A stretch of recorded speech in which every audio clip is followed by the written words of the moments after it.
With Guyana facing its greatest economic transformation yet with the advent of the oil and gas sector, the 2020 elections has already been named the mother of all elections. Retired Justice Claudette Singh is the one who has to nurture that process to deliver free and fair elections in what is expected to be a fierce contest, not without the racial overtones that have characterized elections even before this country gained independence. In her first one-on-one television interview since she took on the job as chairman of the Guyana Elections Commission, she told Newsroom Insider how much she hates that she's already been called corrupt, about the challenges she faces working with commissioners, and why very often she regrets taking on the role. Thank you very much for your time, Chair. How has this job been for you since you've been here? Well, it's interesting. It's strenuous. I wouldn't say exciting. What frustrates you the most about it? Well, when they have, well, I expect them to have arguments, yes, but sometimes it can become very intense. This is the Commission's meeting. Yes. Did you expect that, or you thought that it would have been a bit more civil? Yes. I would have thought that it would have been more civil because we were all adults. Chair, can I ask you why you took this job? I know initially you had said you didn't want it, but then you said you were won over by the opposition leader. Yes, he convinced me to put, allow him to put my name on his list. And because of that, I deny him, and he has a nice manner, so I give in to it. And why did you initially refuse to? No, I wasn't up to it then. I was quite satisfied with what I was doing, and let me put it so, I do not like politics. I live a very quiet life. But your job is not a political one. Well, it borders on politics. Let me put it that way. But it's not hard for you to keep it professional. Oh, I do that all the time. Because that's the only way I know. And I would mention this. I do not look at people's face or say look at political parties. I look at the issues and I intend to have them resolved. That's all I aim for. Do you struggle walking through that gate knowing that every day someone would say something negative about you? No, because in my heart, and God knows, that I'm a straight person and I'm just what they see, nothing else. I have no sinister motives or nothing. And so how are you trying to help the commissioners to see that and to make decisions that are fair and correct? The commissioners know me. They know what I stand for. Many people know me. The people who do not know me, well, I do not know maybe who do not know me. But people who know me but know what I stand for. How is this commission different than a court of law? A court of law, people make submissions which are listened to by the judge, and the judge will decide both sides. We don't have the cross-talking or anything. Sometimes when you get cross-talking, you shut them up. But people here do not adhere to that kind of culture. So this is way different for you. Extremely different. So have you figured out a way how you will chart the next couple of days? Well, this is it. You can't chart a way, no matter how civil you are.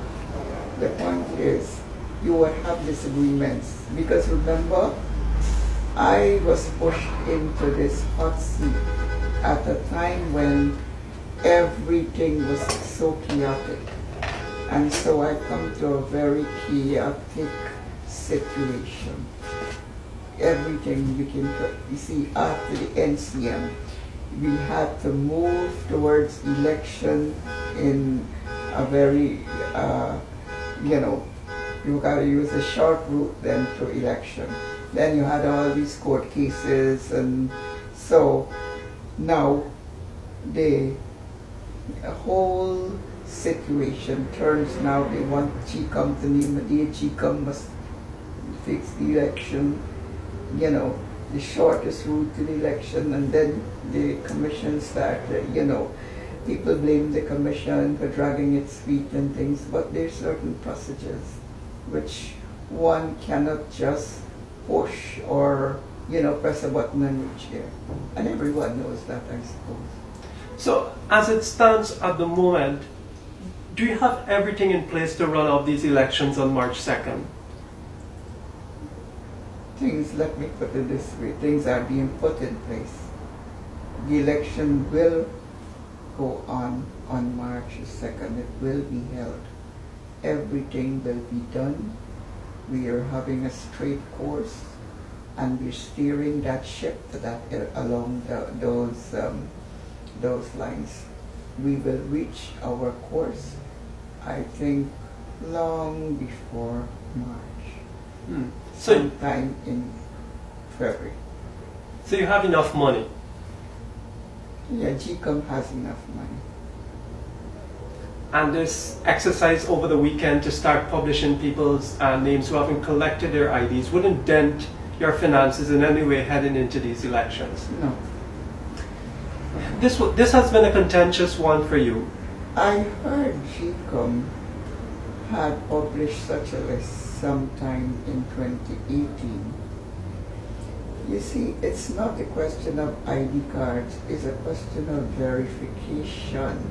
But they're using the fact that these persons did not collect ID cards since 2018. And the number of persons, I think they're around now like 1900, because what I was told, some persons did come forward and collect their cards.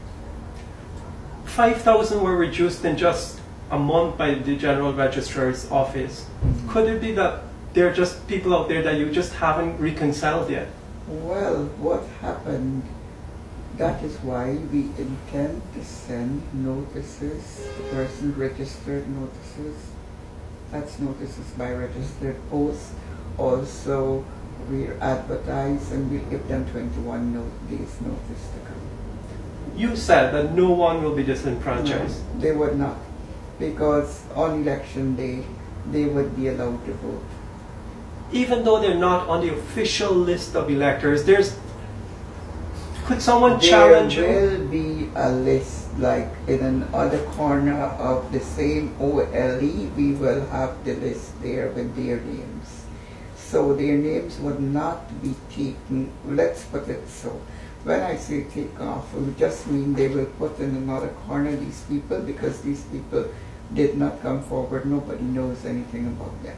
But could someone challenge you and say, this is not the official list, this is just some list? Well, if they come, they will vote. So I'm not stopping people from voting. Chair, you know that elections in Guyana are very polarized along ethnic lines. The campaign is usually bitter. How do you see your role in helping to steer a clean campaign? Have you talked in the commission about a code of conduct for the parties as yet? Oh, no, I don't have to speak. They would be, we haven't spoken about that, but I think all those things will be done under the voters' education and media monitoring and things like that. So those would be different projects. But this week we will be meeting the GNBA and the Ethnic Relations Commission. How can politicians help you to do your job without calling you on the phone and directing you? How can they help you? Oh, the politician. Well, I've never heard of that, politician calling and directing. I've never heard about that. You will never allow that? But no politician, I don't think, would do that. But I'm not aware of anyone would dare do something like that. Oh, politicians are very civil, they will talk to you. We had the opposition here, we had the other side, and the government, they spoke in front of everybody. Is there something that they can do to make your job not easy, but run in a professional way? GECOM being independent, they cannot interfere. They don't interfere with us. Would you like them to talk about you less? I cannot stop people from speaking about me. If politicians... Everyone has freedom of expression. What about this whole job makes you the most nervous? I'm not nervous, but it worries me at times. Tell me what worries you. In meetings when there's strong disagreements, etc. I think we can do it differently. We can sit and resolve than shouting. I do not like the shouts. And you can't get them to stop shouting. That would be very difficult. You see, they probably feel good when they shout, but I do not like it. I'm not accustomed to it. Do you find it difficult that, as in a court where people are expected not to criticize your decisions, at least generally people don't, but here your every move is scrutinized? Well, you want to remember, we're in the political season. It's all politics. And you rule one way when you rule, good or bad, then one side would like it. The other side would not like it. So what are you going to do? You're prepared to deal with it? Yes. Mentally? And... no, but that is expected. You have to expect it. You rule this way. You know, one way or the other, you must, or even on the bench. Many people don't like it. They don't like the decision. But what are you going to do? But they don't tell you that you're corrupt openly. Or at least they wouldn't try to. Well, no one would tell me I'm corrupt because I'm not corrupt. I think my integrity has carried me all through the years. I have integrity. Well, like you said, this is politics. People can say anything. Anything they want. Because they really don't know me. What sort of help do you need here at the Commission? International assistance? Oh, well, we would have the international observers, and they will be around. Some will be coming before, during, and after. We are expecting at the moment 2 senior electoral officers. One was the former Elections Commission chairman of India, and the other another Elections Commission from Ghana. And we also have John Pierre Kingsley. He is from Canada. He was also the chairman of the Elections Commission of Canada. How important are those people for you? They're extremely important, and the Carter Center too, because those people would be here to oversee moves which we make. They'll be here. They'll be, well, seeing, overseeing,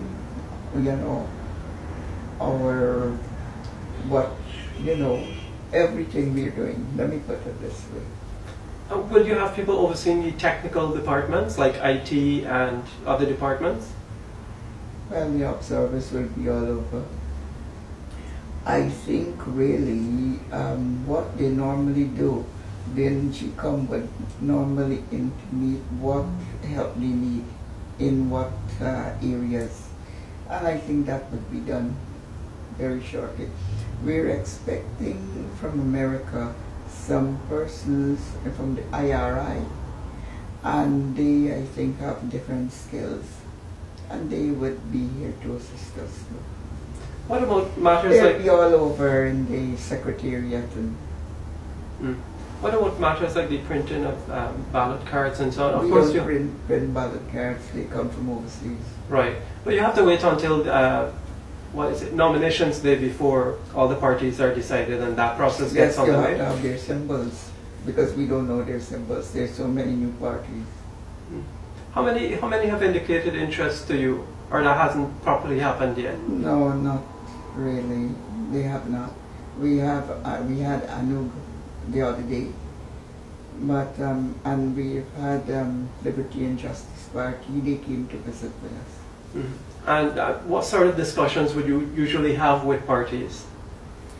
But they just want to introduce themselves and, you know, as a party. But we don't have, they would seek your help, like if, you know, they need information, etc. Mm-hmm. I just want to go back to the March 2nd date. Was that really the earliest date you think elections could be held? It's not what I think. You see, you have to look at the timelines. GECOM has about 35 statutory timelines, and these are all in the Act, the Representation of People's Act. If you look at it, the disciplinary forces would be voting 11 days prior to election. And then we have the staff, embassy staff, they vote 21 days before election. And then you have nomination day, which can be no later than 32 days before election. Then you have defects in the list. They have to be corrected by 30 days. You have to point them out. Then you have to correct them by 29 days. So you have everything, they have statutory timelines. So you have to be very mindful of those. And you have to remember that when I came here, I wasn't here all the time. I came at a very crucial point. The no confidence motion was passed last year, 2018.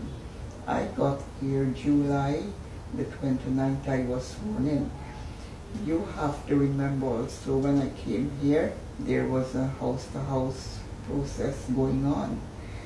Now, that process, when I came here, had begun only on July 1st. Now, I acquainted myself with what was going on. I saw that the matter was put down by the Chief Justice for decision on the 14th of August. I awaited that decision, and in it she said, one could not, GECOM has no legal authority to take names off the NRRDB, the national database. Since that was the purpose of the house-to-house exercise, because the whole purpose was to retire the database and replace it from the data of the house-to-house. There was no purpose. So that was my reason for bringing the house-to-house to an end, for which, of course, people would have criticized me. But I had to take that decision, because after that, it's only then we could have moved forward. Because until that was going on, you could not have moved forward. So we went ahead and got extract the preliminary list from the database, and then we moved to claims and objection. So that's where we are right now. Or else we would have, that house-to-house would have gone until 20th of October. So you will come see what we would have achieved up to now. And how is your secretariat? Will we have been able then to advise the president as to the date of election? That's a question you should answer. Mm. And your secretariat, do you have enough staff? Or are you looking for more? Well, the CEO controls the secretariat. He hasn't expressed any concern. No, he said, well, they have a problem where there's requirement for upward mobility with his staff, because they have a lot of vacancies. I think that is being addressed right now because there are interviews being undertaken. Chair, before you came here, there was a concern that the secretariat staff was not racially balanced. Has that concern came to you? No. And you don't, I do not know much about GECOM because I was never interested in it. So, but I've heard since I've come here, I've heard accusations. Of what? The same thing. But you haven't, like, it hasn't shown itself in the work of the commission since you've been here? Like any sort of bias or discrimination? No. And I suppose if there's such thing, I think the persons who are affected should bring it before. Of course, you wouldn't stand for that. No. I do not believe in that at all. Because if you're being paid for to do a job, you must perform to the best of your ability. And since you've been here, everyone has performed to the best of their ability. Well, I presume so, because remember, I do not have a day-to-day, I do not mix with them in the, I don't mix with people from the Secretariat. From now to elections, it's just over 100 days, I believe. You will know It's the not so time. long anymore, because people were saying the date is so long. So, from that time to now, all your timelines are in place. Is there anything controversial in there that you think may hamper a timeline in some way? No, nothing. So we're on course for March 2nd. Yes. And there's nothing we can do. We have to move to March 2nd because the date has already been fixed. Well, Parliament hasn't been dissolved yet. Well, that is for the President. That's not for GECOM. I know. So, Chair, has there been a day when you thought, I made a mistake, I shouldn't All have the come time. here? I'm just human. All the time. Very often. Do you think after the elections you'll stay on? I don't really know. What do you think? Right now I'm thinking how we'll get there. I'm thinking how we get there. I'm not thinking about anything else. And I just think, right, the next step. Chair, there's a lot of weight on your shoulders. People would say that you were the most powerful woman in the country at the moment. I do not consider myself as. But do you feel that weight on your shoulders? Well, there's a responsibility. I have a responsibility. I'm responsible to the nation of Guyana, and I just want to perform that to the best of my ability with God's help and God's direction and nothing else. Because at the end of the day, you have your conscience. And my conscience has always been something which can trouble me. So I try not to do anything untoward, and I would not. Because at the end of the day, I have integrity, and that is my strength, that is my wealth. Thank you very much.